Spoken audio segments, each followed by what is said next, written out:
Jay, tara na. Huy! Tara na, Jay. Jay! Anong ginawa nila sa'yo, GJ? GJ! GJ! Picture ka kay birthday boy.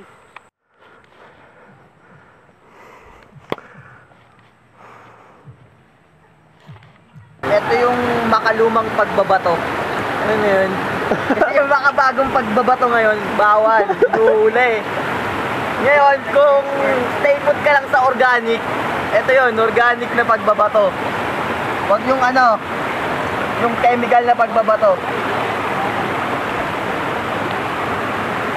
Ilang taon nyo na po ginagawa yan, sir?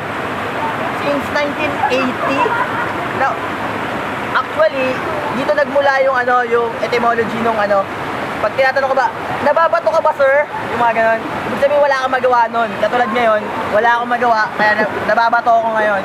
Kaya ito yung ginagawa ko. Alright? Run roll! Ano po bang bato yung hinahanap nyo? Karaniwan yung mga flat na bato yung karaniwang madaling ano eh. Iset eh.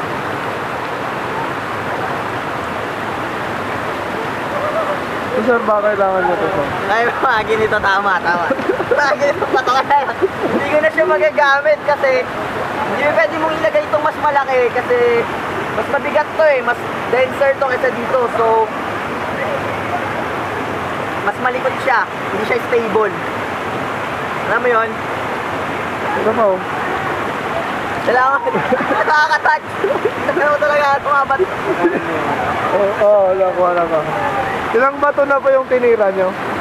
Saan natin ha? 1, 2, 3, 4, 5, 6, 7, 8, 9, 10, 11,000! 11,000 pesos na!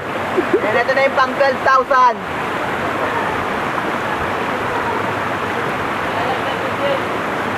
Dahan lang.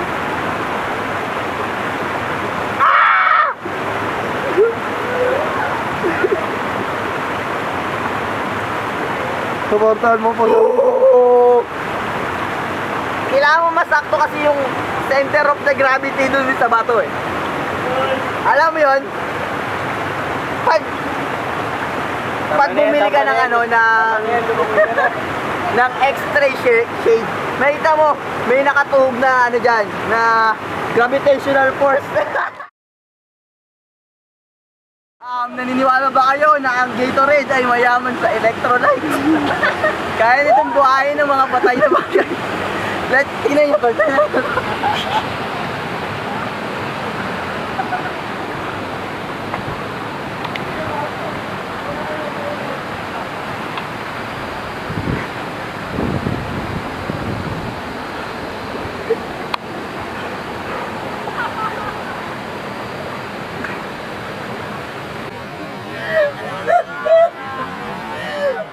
Yan.